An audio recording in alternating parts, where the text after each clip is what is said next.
प्रभाकर यांना विचारा की बाबाजीचे रहस्य काय आहे. त्यांनी कधी समाधी मंदिराकडे कार्यक्रम चालू असताना त्यांना स्टेजचा कार्यक्रम माहीत नसतो, पण एवढे मग्न असतात बाबाजींच्या दर्शनाला येणाऱ्या हजारो भक्तांना त्यांच्या हातून स्वयंपाक शिजवून प्रसाद देण्यामध्ये तो मग्न असतात. त्यांना ते खूप आनंद आहे. म्हणून पूर्वी संतांनी म्हटलेलं आहे, देव भावाचा भुकेला तोच दुष्काळ त्याला. अरे अति प्रेम करेल देव अशा भाविकावर ज्यांनी जगाच्या सेवेमध्ये आपलं जीवन अर्पण केलं. संदीप सराने सांगितलं, या ठिकाणी जे दादा आहे त्यांचं नाव काय दादा तुमचं? शंकर दादा. अहो त्यांची भक्ती, त्यांची निष्ठा मी बघितली, मला अनुभव आहे.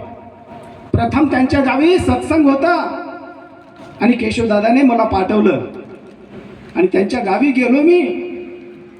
एवढं त्यांच्या भक्तीमध्ये प्रेम दडून होतं दादा. त्यांच्या घरात जेवायला बसलो मी तर दादा अख्खे डोळे भरून आले हो.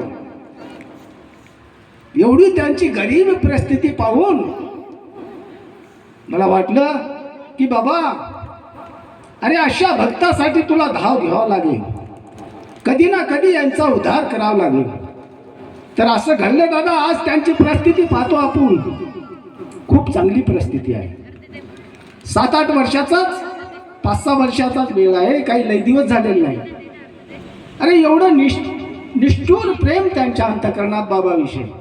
आणि संदीप दादाने त्यांचं खूप गोड वर्णन केलं की त्यांची आज ही इच्छा आहे, कुण्या गावकऱ्याची मदत न मिळता सत्संग करावं, बरेचशा लोकांना प्रसाद आपल्याकडून जेवायला घालावं, अशी त्यांची नेहमी सदैव इच्छा असते. देव भावाचा भुकेला भक्तीचा दुष्काळ त्याला. दादा आपल्याकडून ईश्वराला फक्त आपल्या आत्माभावाचीच आवड असतो, आपल्याकडून इतर काही त्यांना अपेक्षा नसतो. तर दादा अशा कार्यकर्त्याबद्दल जे संदीप दादा आहेत, शंकर दादा आहेत आणि जे आमचे स्वयंपाक करणारे आहेत तिरुपती दादा, कुमार दादा, या अनेक कार्यकर्त्यांना पाहून मला एक आठवतो की बुवा, जे आम्हाला सुख प्राप्त झालं, जे आमचे कुटुंब सुख भोगतात ते अनेक लोकांनी भोगावं, ते अनेक लोकांना प्राप्त व्हावं अशी त्यांची इच्छा आहे. म्हणून त्यांची इच्छा जर अशी असेल तर त्यांनी कळवळीने कार्यात समोर येतात आणि भाग घेतात की जगाला या सर्व गोष्टीची जाणीव व्हावं, ते पण सुखी व्हावं. अरे बाबा, आपल्या गावामध्ये ज्याने पुढाकार घेऊन, ज्याने समोर होऊन ध्यान मंदिराची स्थापना केली, श्री गुरुच्या चरणावर लोटांगण घातलं आणि श्री गुरुच्या चरणी विनंती केली की बाबा आमच्या गावी ध्यान केंद्र द्यावं आणि या ध्यान केंद्रातून अनेक लोकांना लाभ मिळावा. असे महान वक्ते शामराव दादा या ठिकाणी उपस्थित आहेत. आज त्यांनी त्यांच्या अध्यक्ष असताना ध्यान केंद्राची स्थापना झाली, प्रथम अध्यक्ष झाले आणि गावाला एवढा मोठा आविष्कार त्यांनी जीवन कल्याणाचा मार्ग गावामध्ये आणून दिला. दादा असे महान कार्य त्या सद्गुरूला प्रिय असतात.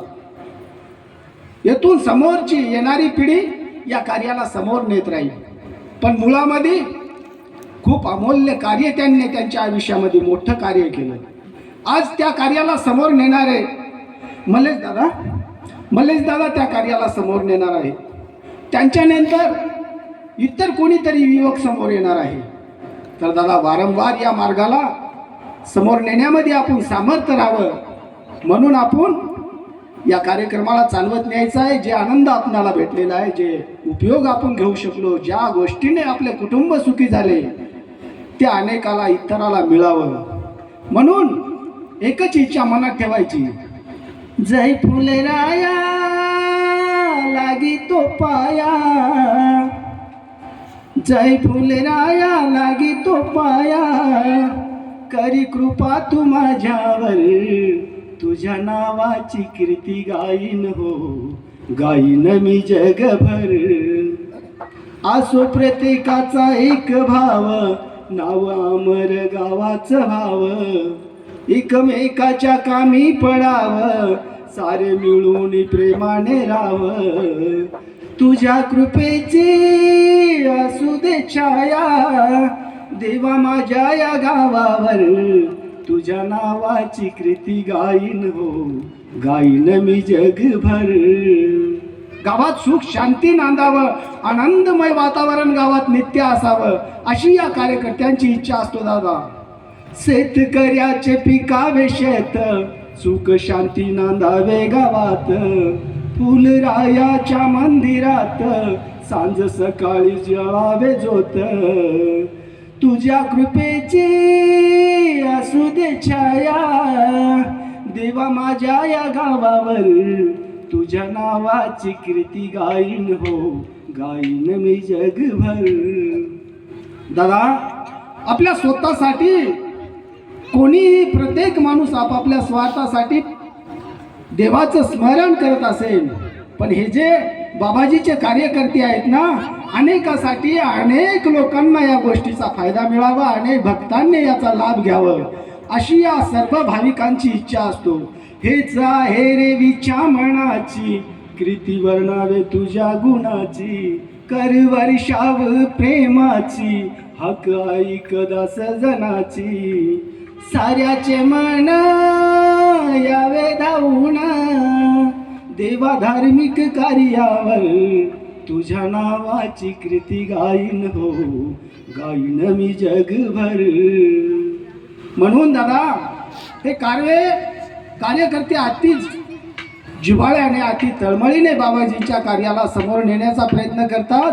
ध्यान समस्त फलों के परदाता आहे असं सांगून लोकांचे, हजारो लोकांचे आज संसार सुखी झाले, जीवन परिवर्तित झाले, व्यसनमुक्त झाले, अनेक रोगराईपासून लोक मुक्त झालेले आहेत. आणि आनंदमय बाबाजींच्या 230 ध्यान केंद्रावर वर्षामध्ये हा सत्संग सोहळा चालत असतो. याचा आनंद घेतात दादा. ध्यान समस्त फलों के परदाता आहे. ईश्वर आपल्यामध्येच आहे, फक्त त्यांना ओळखायची गरज आहे. या ध्यान मार्गाने बाबाजीने आपणाला लाखो लोकांना जागृत करून सुखमय केलेला आहे दादा. दिलेला अवकाश मी या ठिकाणी संपवतो आणि सर्वांना जय गुरु प्रणाम करतो.